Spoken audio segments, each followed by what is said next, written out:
Welcome to this episode of Your Wellness MD podcast. Family physician and wellness expert, Dr. Daniela Stein, has meaningful conversations that will take your health to the next level. She explores the connection between a healthy body, mind, and soul, and shares tips that will enable you to thrive. Dr. Stein has helped thousands of people have a better quality of life by improving their health with science-based knowledge, education, better nutrition, mindfulness, and lifestyle choices.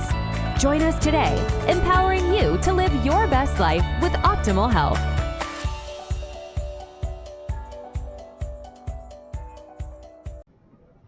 Hi, I'm Dr. Daniela Stein, and today I would like to introduce a special guest, Dr. Doriana. Hi, Dr. Stein. Thank you for having me.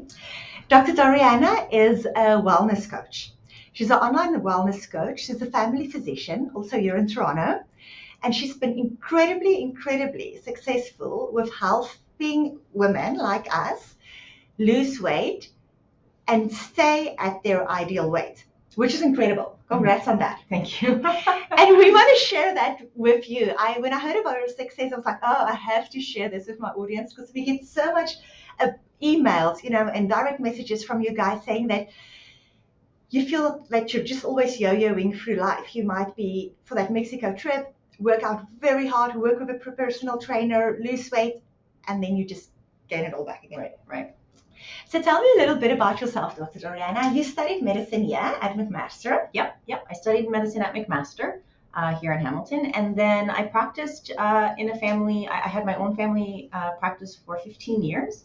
Which makes a difference. There's something about really working with a lot of patients, really trying to understand. So it's not just your personal experience, right, but the shared experience of so many patients. It is, and primarily my practice was young women, women in the demographic of about, age 30 to age 55, age 60. And so I saw these women, and my life was also quite paralleled with these women. So they're busy with their jobs. They're having families. They are... Which is something. You have 3 kids. I have 3 kids. It's busy. It's very busy. And we're working. So it's really busy. And juggling all of this, plus trying to take care of themselves. So what ends up happening a lot of the times is that they stop taking care of themselves because they're taking care of everybody else. So my experience and my, the work I did as a physician really lended itself nicely to this kind of next pivot, I guess, in my career. But yes, I worked as a family doctor for 15 years. And then in 2022, I closed my practice and I started this full time. Good. Well, congratulations on this new venture. And you've been doing so well, so quick. Mm-hmm. So I think that's part of the reason why you're so successful, because you've gone through this yourself. I think yes. Burnout, I've worked with so many physicians through burnout, moms through burnout, just people in career, as I've been doing more and more work with women going through menopause. Mm-hmm. That's typically the time when women would be going through burnout, because you're at a point when you thrive in your career, but you maybe have teenage kids at home. Yeah. It's a very challenging time. Things might be challenging with relationships. And then if you've not been taking good care of your own health, that's quite often, the thing that's just too much. Mm-hmm. And why people start struggling with their weight. And the biggest thing with their weight, they would always tell me, but I'm eating the same that I've always eaten. But just that added stress, that added cortisol really holds on to any fat around your belly. Mm-hmm. And you've not maybe practiced self-care because you've been running after kids for so long, and that's really where things happen. And so when you work with clients, I know you don't look just at diet, you don't just look at self-care, you don't just look at movement, you really look at them as a whole person. Yes. So tell us about that. Yes. So that's one of the ways I think I like to differentiate myself from other sort of weight loss programs, because for some women joining my program, their goal is not to lose weight. Their goal might be to find a better balance in their life. Their goal might be to focus on their self-care. And so there's 3 pillars to my program, and it's nutrition. And if weight loss is your goal, then we focus on weight loss. And for some women, it's really building muscle. That's right. what I see, right? That's the big problem, because the previous generation, it used to be fashionable to just be skinny. Yes. And then that's our big problem that leads to osteoporosis. Yes. That's kind of, sometimes call it like skinny fat, where if we do a body analysis here, there's no muscle, just fat, so that's not helpful. So people look skinny, but they're not healthy. They're not strong. Yeah. Absolutely. And so the second pillar of the program is fitness, and that can look very different for different women. However, a core of that is strength training. But I've got women who've never lifted a weight in their lives, so we start at the beginning, and I teach them how to progress through that. And that's important because people are intimidated by strength training. I'm intimidated by strength training. And then to kind of explain, you don't have to go to the gym and lift heavy weights. You don't have to go to the gym. No. You can do a home workout. You can look at YouTube videos. You can start by doing a plank, by doing a squat. Yes. You know, it's like, I'm grateful my mom is strong, and she's doing her squats. She's doing those things. But that's what you need if you want to go to the beach. If you want to go to Florida when you're 80 years old, you want to be able to sit on the beach and to be able to get up again. Yes. Then you've got to do your squats when you're 40. Yes, absolutely. Absolutely. And it's so important for, not only is it important for strength, but it's important for our bone health, specifically as women. And it's also very empowering for women to lift weight. It makes you feel really good. And then, of course, the third part is all about self-care. And self-care is not always, I mean, it's lovely to have fancy massages and spa days, and we all love that.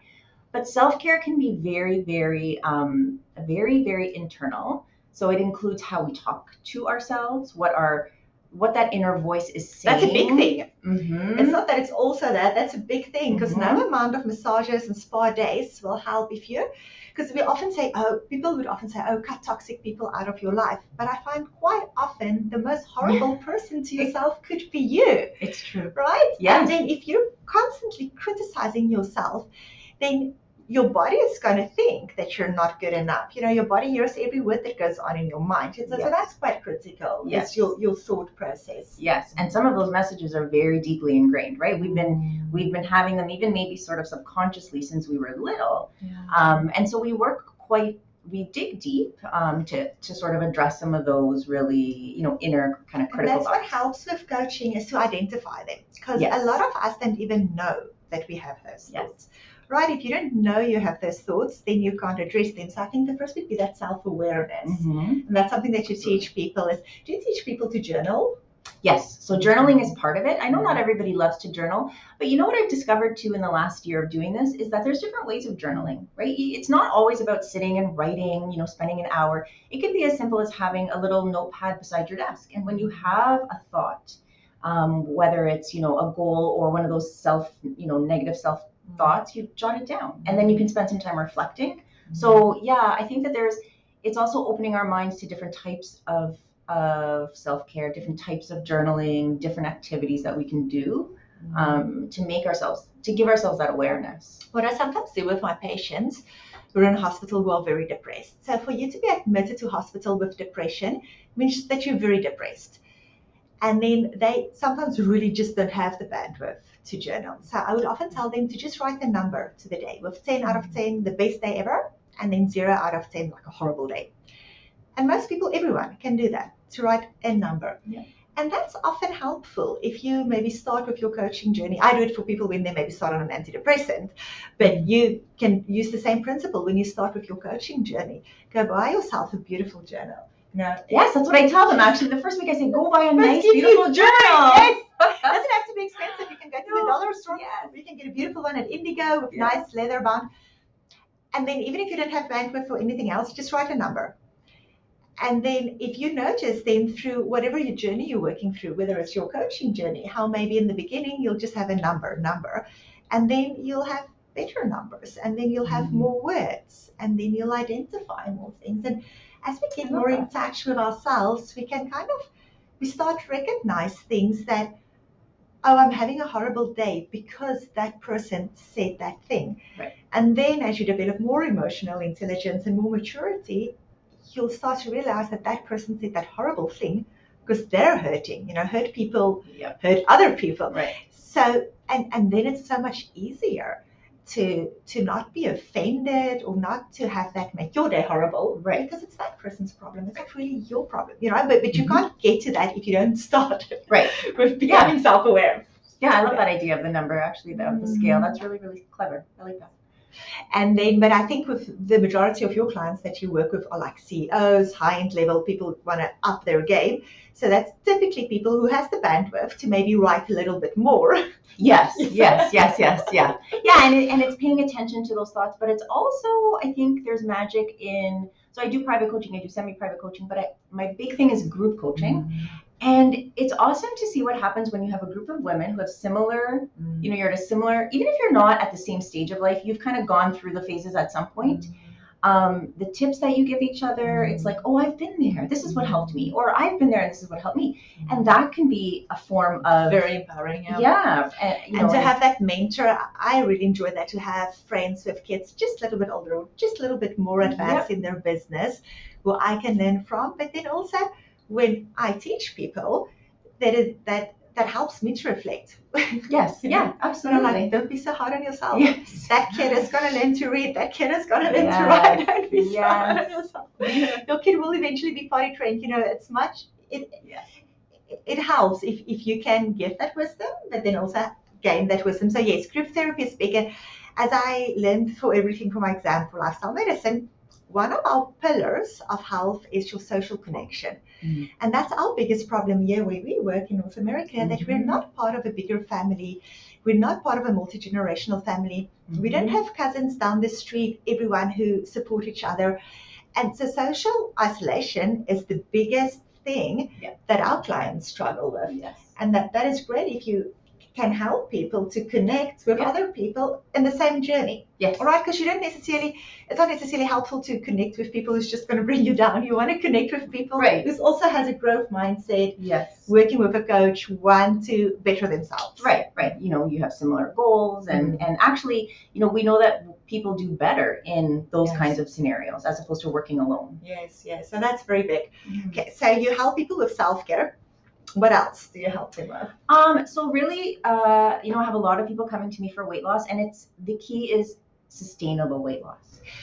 Anybody can lose weight, right? I mean, you can do a 6-week diet and lose weight. The question is it, and I hate the word diet, but is it a change, a lifestyle change, a nutrition change that you can adhere to forever to keep that weight off? Because when we're talking about our metabolic health and medical comorbidities that are associated with obesity, it's not helpful to lose weight for a 2-month or 3-month period. What we need to do is lose weight and keep it off. And so diet culture, is very toxic, and there's been a lot of messaging around there's so much misinformation out there about eating and nutrition and diet. And it's tricky now. It's very tricky.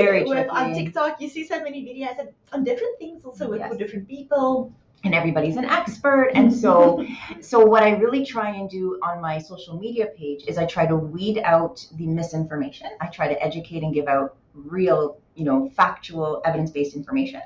And then with my clients, it's, okay, what are the habits we need to employ to lose weight and then keep it off and maintain it? And a lot of those things are so deeply ingrained. I grew up with a mom who would diet every year. So in South Africa, our summer holiday is December. So that coincides with Christmas holiday, summer holiday, going to the beach where you have to run around in your bathing suit. Yes. So my mom would diet every year before we go to the beach for a month. And that was just the way she was. She's in her 70s. She still diets before we go to the beach every year. It is just, just ingrained. And I didn't even see it as toxic, because my mom is so healthy and strong, and she's very sporty. She plays tennis and squash, and she's active. I didn't even see it as bad to diet every year. So I didn't even see it as toxic diet culture. I just saw it as like no cake, no chocolate. Right. Before you go on holidays. So that is very big to identify, how did you grow up? And then for other people, did you feel nurtured with eating? Do you have emotional eating? Was that how your family showed love to you? Yes. Was it through food? Right. Or was that a way to, were you taught to eat to cope? Right? Maybe it was used to sort of avoid coping or avoid problem solving through food, right? So there's a lot there that is oftentimes uncovered once we start our coaching and those sessions, because I grew up in the same kind of house. My mom was always dieting. My mom's friends were dieting. And still, my mom's friends are still dieting. Oh, yeah. We would go out for tea and I'll have a big cheesecake, and I was like, oh, that looks so good, but I'll just have a slice. I'm like, you're in your 70s. If you can't have a full slice of cheesecake, now when are you going to have a cheesecake? And this is the thing. So I think my audience knows by now that I have a very sweet tooth. And so cheesecake is one of my most favorite desserts. And so it's about how can you lose weight but still eat some cheesecake sometimes. Yes. Right? Instead of and restricting everything. for sure. For sure. Yeah, so I think that's really important. I remember my mom's friends being on diets that were so low calorie they would lose their hair. Oh my goodness. Yes. Yes. And people do. We see it all the time, right? Mhm. When people go through bariatric surgery or, significant, or even if that leaky gut, can't absorb nutrients well, but then self-inflicted. Yes, that's This quite was self-inflicted. Yeah. Just not eating enough food. No, that is Sure. that's it. And then the other thing, the biggest thing, as I started journeying with people with weight loss, I read that book Obesity Go by Jason Fung. I don't know if you read it, but it's a doctor here in Toronto. He's a nephrologist. He's done a lot of work with diabetes to help people manage their diabetes with intermittent fasting, with eating less carbs. And then he looked at a lot of studies where they've shown when people calorie restrict, then their body will just use less calories. And I find that fascinating. Even here in the hospital, I would see people who are morbidly obese, and we give very small portions in the hospital. Yes. I'll be hungry and ask Yes. for 3 portions. I know. But then people will stay at their much higher weight, sick in a hospital for 3 months. They'll stay at that weight because your body says, I'm going into a famine situation. I'm not getting enough food. And then your body just holds on fat. This is well researched. They've shown it in a lot of studies. If you eat less, if you calorie restrict, then your metabolism slows down. But then what you're helping people with is to eat healthy foods so that your body knows food is going to come. I'm not starving myself. Food is going to come. It's just going to be a healthy food that nourish you, that nourish your hair, that nourish your whole body. But so it's not about calorie restriction, but nourishing your body, nourishing your soul. Yeah, I think for a lot of women, especially at the beginning, yes, it's about calorie restricting if that goal is to lose weight. But oftentimes what we talk about is what are we going to add to your diet as opposed to what are we going to take out, right? So most of the time we're adding protein because women just don't eat enough protein in general. And that's how we grew up. Guys would sit and have a steak, women would sit and have salad. Right. So that is also, something to understand and to break those things. Yes. And then if you're eating more of the protein, you're less likely to eat some of the other stuff that would, be those sort of, empty calories. Yes, which is big because protein keeps your body full. It keeps your blood sugar level. It keeps your body full so that you don't crave carbs later during the day. Right. And then also to have protein with every meal. Yes. Yeah. Do you tell people to track their protein? I do. Yes, I do. Yes, we do. We do a lot of tracking. There are a few clients who I may not track calories. For example, if somebody has a history of an eating disorder, then calorie counting can be very triggering. Yeah. So we work around that. We don't necessarily have to calorie track. But for most of my clients, we calorie track, but we also track their macronutrients. So I need to make sure they're having protein and fiber. So it's always protein, fiber. It's like a... Have you used the app RX Foods? I haven't used RX I'm going to Foods. show that to you. Okay. That's so cool. You can take a picture of your food. So there's different ones that you can track. And then, so there's someone here in Toronto who developed a new app specifically from a lifestyle medicine perspective. I use it for people with their Dexcom. So some is fashion now. A lot of people want to monitor their glucose. Right. So I use it for my diabetes patients, but then also if someone has really with a focus on longevity and how can I enhance my health, then you can get a continuous glucose monitor, and then you can take pictures of your food, and that's quite easy. And I've used it myself. I should actually post a video of that where I tried it out, where it's quite easy. So you don't have to calorie track as much. You just take a picture. Okay, that's interesting. Yeah. And of course you can hide a chocolate behind your spinach. Right?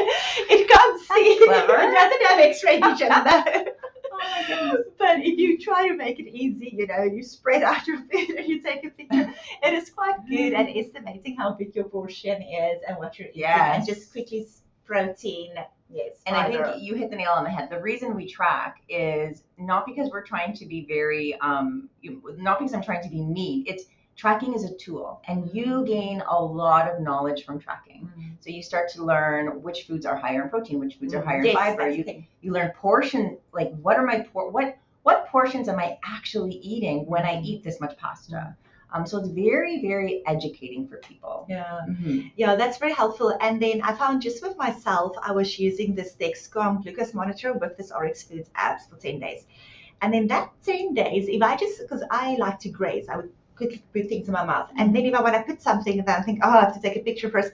And then I'm thinking, like, what is this doctor that I work with going to think about this scoop of Nutella? I mean, come on.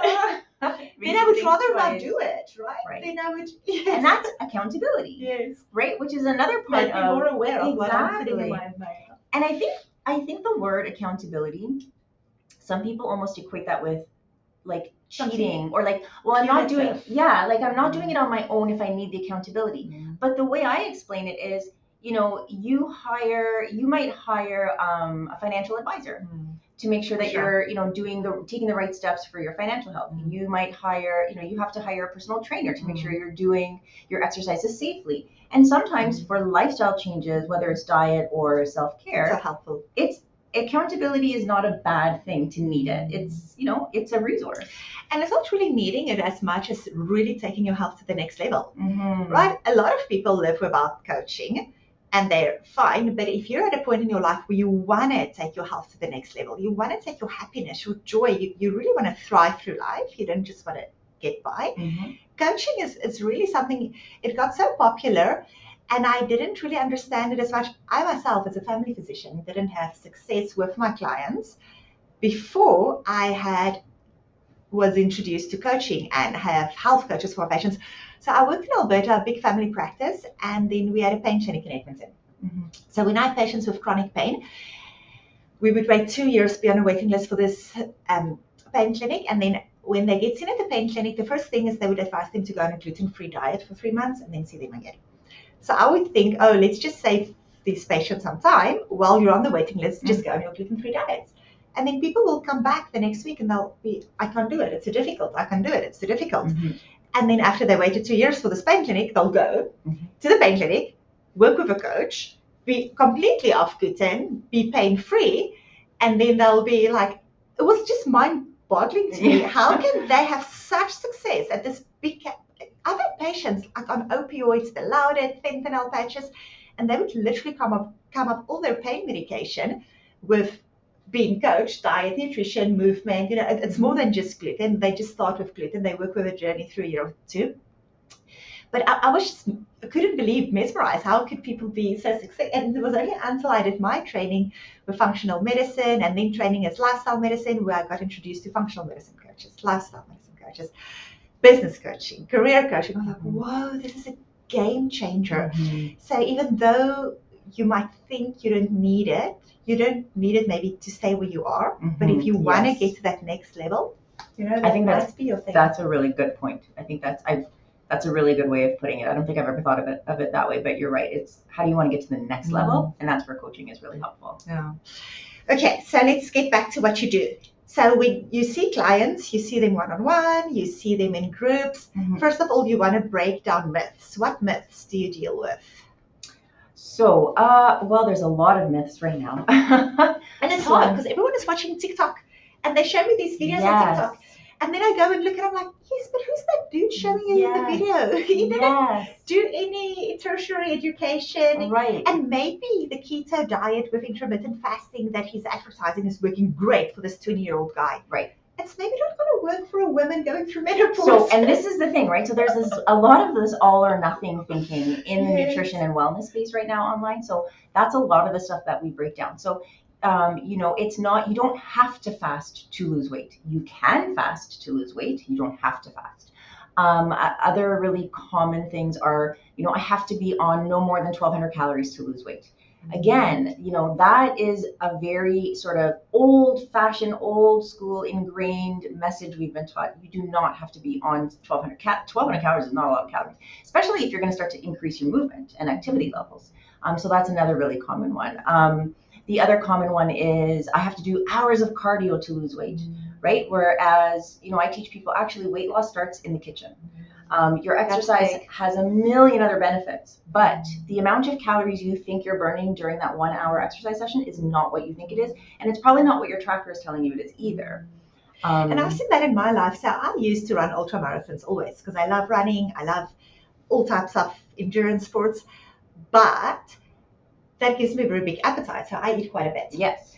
And then if I want to eat less or lose weight, then I should just do less. Because if you don't do any exercise, then you don't really get hungry. Right. You just focus on your yoga or Pilates. It's true. Then you don't have an appetite as much. So I really know how I experienced that in my life. My mom would always look at my meals and say, oh my goodness, I can't eat the same amount as my husband. He's a foot taller than me. I should keep that in mind. But it didn't bug me as much because I was, so definitely I know that for sure, that I eat more, I'm more hungry when I exercise more. I'll still do it because my main focus is to be a happy, healthy mom. Right. And I'm happier when I do go for a run in the morning. Yes. But yes, your goal, it should not be for weight loss. Right. And I see so often, I do triathlon and I work with a lot of people who exercise for hours, who are phenomenal athletes, but they're at an unhealthy weight. Yes, so absolutely. And oftentimes what we see online in terms of looking at people who are in the fitness industry online, they might look like the picture of health, but we don't know what behaviors they are, participating in behind the scenes. Are they food restricting? Are they over exercising? Because that's all part of the sort of the curation of social media. Yeah. So it's important to be aware of that. And then I think that there's also this misconception that there's so much content out there about things that we need to do to fix our bodies. The detoxes, the cleanses, the really long fasting. And I feel like people now are coming to me thinking that their body is somehow broken. And it's, your body is amazing, right? You've got all these detox systems in your body. Your lungs detox, your kidneys detox, your liver detoxes for you. So it's this, unfortunately, I think it's creating this sense in the general public that there's always something wrong that needs to be fixed. We don't need to fix things. We just have to take care of what we have. Right? I think that's more important. And that's what you coach people with, to identify what you have, your strengths, and how to take care of it. Because that's the other thing. Even when people are incredibly unhappy about their weight, their body, things now, 10 years from now, you're going to look back and you're going to say, oh my goodness, I was so strong. I was so healthy. I should have enjoyed it more. Yes, exactly. That's big. And then also, when we diet, the big thing is it's not just the weight now, but it's what does it do to my body for 10 years from now? When you were talking about people like losing hair from malnourishing themselves, unfortunately, it takes calcium out of your bones. That's the thing with protein, why we have to eat so much protein. If you don't eat enough protein, your body has to break down muscle to keep your protein. And your body has this incredible ability to keep your glucose levels steady, to keep your protein steady, to keep your calcium, magnesium steady. But if you're not giving it to yourself through food, your body has to break down your muscles. It has to break down your bone to get calcium, to get magnesium, to get whatever you need. Right. But then if you're just supplying what your body needs every day, then you'll be good. So nutrition is big. But then you also make it easier for people when you coach them. You help them exactly what they should eat. Right? Yes, and the thing is that, making these lifestyle changes, a lot of times people don't start them because they get very overwhelmed. They think, oh my gosh, I have to change my diet. I have to start exercising. I have to take time for myself. Like, how am I going to do all of this? So I'm just not going to bother. So the way the program works, it's really a habit forming program. It's how to make habits very slowly. We work really slowly, and it's progress. It's always progress over perfection. What can we do today that we didn't do yesterday? What can we do this week that we didn't do last week that will be a progression to get us towards our goal? None of it is quick and overnight, but that's why it's sustainable, because if you do it slowly, your body gets time to adapt, right? Your schedule adapts, you adapt, as opposed to putting this timeline and this pressure on yourself that you have to reach these goals in a certain amount of time. You don't get to where you are now overnight, so we don't get to sort of undo it all overnight either. It takes time. Yes, and you're investing in yourself. You're investing in your health when you're 80 years old. And there are so many things that we can do through healthy lifestyle to prevent cancer, to prevent illnesses, and to be healthy and strong. You're really investing in your health. And then once you're a healthier whole person, we as parents are better role models I think that's the other thing. Absolutely. Our kids are watching us. Mm-hmm. So if your kids see that you're restricting, if your kid sees that, that is now what you're teaching your children. So I think it's so powerful to heal, not just for yourself, but then also for your kids. Absolutely. Absolutely. Yes. It's funny because now my kids know. So for years, I've always done my workouts at noon, in like my lunch hour. And so when I was working in an office, I would go during my office. Now I'm working at home, and now my kids know that at noon I'm at the gym. So they know that. I mean, they're in school, but if there's something that has to be done, if they want me to grab something at the store, it's like they know Mom is not going to go between 12 and 1 o'clock. But that's okay because they see that I'm doing that to take care of myself, and that's important for them to see, right? Yes, for sure. There are signs showing that kids are more active when their parents are more active, Yes, right? yes. And that's really helpful. And the more active kids are, the more active they would be as adults. So that is quite powerful. Yes. If you can enable your kids. So do you physically go to a gym, or do you work out at your house? So I physically go to a gym. I started doing CrossFit about 9 years ago, and I just fell in love with it. I love the sport. So that's kind of my thing. When I was younger, I used to run. For a while, I was an aerobics instructor. So I seriously? Yeah, back in the days of step classes. Yeah, so I did it throughout high school because my mom would do it her whole life, and I would go with her to aerobics. I loved aerobics because you just like dancing, music, and then it's done. Yes, which is totally my jam, right? And I have a gym at home, but this is where That's what I'm asking. Yes. Because some people enjoy, going to the gym, and that's also a form of accountability. Yes. Even if you don't need a personal trainer there, that's your place where you go to. So for some people, it's a social outing for me. So, it's my group of people that I work out with is pretty much the same every day because we all go at noon. So for me, it's my exercise, but it's also my self-care. It's my social, it's that bonding, that community connection. And surrounding yourself with like-minded people, which is huge because we become like the people we spend most of our time with. Mm-hmm. So, and it's really helpful for everyone who's listening, watching, really reflect the people around you. Are they healthy? What are they going to look like at 70, 80, 90? Is that what you want to look like?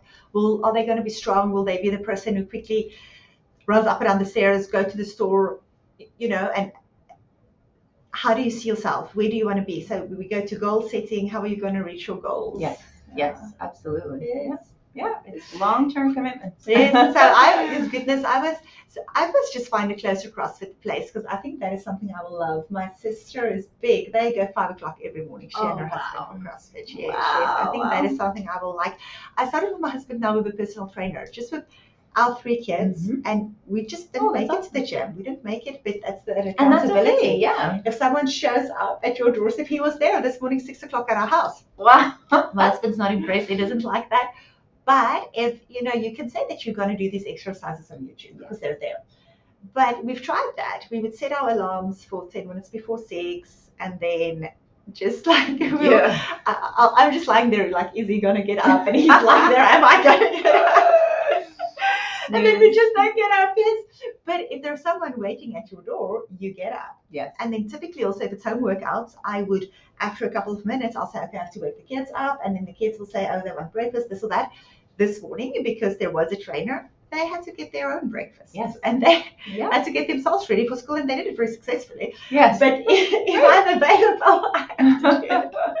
That's okay. Especially my youngest. Oh my goodness, she loves it. If I dress her, I'm like, you're 6. Aww. I did not dress your siblings after they were like 3 years old. She says, oh, but I like it if you dress me. Oh my gosh, that's so cute. Yeah, so I think that's quite big for our audience. Everyone listening, watching this. So we really get you. We know it's hard. Mm-hmm. We know working out every day is not possible. We know eating perfect is not possible. But we want to help you. We really, really, and that's what Dr. Doriana has been doing. Yes. She's been taking people by the hand, coaching them, really helping them. How does this apply to you? What self-defeating behaviors do you have? If you're working hard and you're going to the gym every day and then every night to unwind, you have to have 2 glasses of wine to unwind. Your body is not going to be that healthy. You're not going to get to your ideal weight. You won't be as strong as if you don't do that. Same thing with your mind. If you watch things on Netflix, read or watch the news, look at pay your bills just before bedtime, all those little things that might be breaking down good work that you do on the other side. So it's helpful to have a coach to really help you reflect on where are you building yourself up, where are you breaking yourself down, how are you helping yourself. Yeah. And sometimes, if you need a coach to literally go through your day and see where those sticky points are, then that's a good coach, somebody who will sit and really prioritize your health and your wellness for you. Yes, because we don't often get that. That's what I've often found, not a lot of us have a cheerleader who really, if I talk to someone, I'm like, oh, I couldn't get to work out this morning, or I ate that chocolate. They'll be, that's okay. Yeah, right? So we don't often have people around us who have our best interests at heart, understands our goal, who's really trained as a doctor to understand the medical piece, who's trained in coaching to understand the coaching piece, who sets out time in their day to someone who's got our back. Yes. Right, and that's really where a coach helps you. It's someone who's got your back, who's going to help you, who's going to help you meet your goals. I find that very helpful. You've had great success with your clients. All your clients have found that very helpful. Here at the Wellness Clinic, when I sign people up, I only, just because I'm fully booked, and from my perspective, I would rather help people who I know is going to be 100% successful than try to help thousands of people and only help a few of them successful. So at this point, I'm only signing up clients who signs up with a health coach to really help, and who signs up with a nutritionist to help with the nutrition part, to help with the coaching part, to really look at the whole body. Then it's easy for me as a doctor to give you whatever you need, your hormone replacement, your medication, the medication part, if you look at the other aspects, which is quite critical for success. Yes. It was lovely spending this time with you, Dr. Doriana. Thank you for the work that you do. Thank you for everyone who watched this. We really appreciate your time. We appreciate that you share your time with us. I really hope that each one of our listeners or YouTube watchers found something in today's chat that they can implement, whether it's to start journaling or to identify which thoughts are really handicapping yourself, or to just journal your food for the next 3 days, to be more aware of what you're eating, to be more aware of your exercise. If you go for a workout, is it because you love your body, because you're investing in your body, or is it with a punitive mindset because you feel that your body, you ate too much yesterday, or you want to manage calories? Why are you working out? To really be reflective, to be more kind to yourself, to be more empathetic. Send us in the comments below things that you want to hear more about. I'll put all Dr. Doriana's contact details there if you're interested in having her as a coach. You coach people throughout Ontario, right? I can coach people throughout the world. I have a client right now who's based in Australia, which is really neat. Yeah. Perfect. Okay. And that's good because we have an audience, podcast listeners through all over the world. So that's perfect. Okay, good. So you can contact Dr. Doriana. Look at all the resources below. I have a lot of free resources on our website. Things that you can do, small changes that you can implement now. I always say we're like a very big ship on the ocean. If you implement small changes today, you're going to end up in a completely different spot than not making those small changes. It doesn't have to be hard. Yes. It's small changes that you can implement. Not to be hard on yourself, really, even if it's to add a veggie to your breakfast every day. Yeah. For some people, that is like, what? Veggies for breakfast? But if you have eggs or tofu and zucchini or mushrooms or tomato every morning, you're going to notice. You'll feel more nourished during the day. You won't have energy dips. That was a big thing that I learned in my own life. I always craved sugar, always. My whole life, I ate a lot of sugar. And then as I was fortunate, I got a spot for World Championships for triathlon 3 years ago. Yes. Oh my God. I did triathlon for Team Canada. Yes, it was incredible. Actually, I qualified for the spot before COVID. And then because of COVID, it got delayed. So I trained for 3 years for that race. It was ridiculous, but it was spectacular at the end. It was goodness. It was a very joyful experience. But through that time, I worked with a triathlon coach. Same thing. I always thought I can do triathlon on my own. I know how to swim. I know how to run. I don't need a coach. But then when I got that spot, I thought I'm going to give everything. I want to up my game to the next level. And that's when you get a coach, if you want to go to the next level. And when that coach worked with me, she looked at my nutrition. And she wanted to help me. And I'm like, no, you don't have to help me. I'm a doctor. I'm good. And she said, no, she wants to know exactly what I eat. And I would log, and she's like, no, you're on coffee and protein shakes, because that's the easiest for me. Right. I would go for a swim in the morning, come to the hospital, grab a coffee and a protein shake. And in my mind, I thought that I ate enough because I'm not hungry. And she was like, no, you're going to work in veggies. You're going to work in fruit. You're going to work in more food. And even if you don't have time, you have to eat in the morning. You have to eat at lunch. I would set an alarm at work. You know what it's like at work. You go. There's so many patients to see. There's always some crisis at the hospital. You know, I used to feel guilty for eating when there's sick people waiting to see me. You know, I would feel too guilty. And that's that self-care thing that you're talking about. That's your self-care. So for the first time, I would set an alarm. I would be in the physician lounge every day, eat my lunch. And then miraculously, after I started eating so much food, breakfast, so much food, lunch, I had no more sugar cravings. And I only noticed that after some time, I was like, what? I used to, my whole life, I used to eat cheesecake at night. I used to eat chocolate brownies. I would always have a stash. My mom always had a stash. She doesn't eat a lot. She would just have like one block of chocolate. But every night after dinner, she would have her block of chocolate because she has a sweet tooth. So I thought, oh, genetically I have a sweet tooth. But looking back, my mom was maybe a little bit calorie deprived her whole life. Right. So, you know, as soon as we're not calorie deprived, as soon as we're nourishing our bodies, you know, that's really helpful with sugar. Yes, it does. Because then you don't, your cravings just get better because you're like, oh, I've actually eaten food today. Yes. And we didn't have that insight, you know, if you're not reflective. So I really want to encourage you, go and buy that beautiful journal, right? Reach out to Dr. Doriana for coaching. Look at my website, all the resources we have. Thank you so much for spending time with us today. Take care.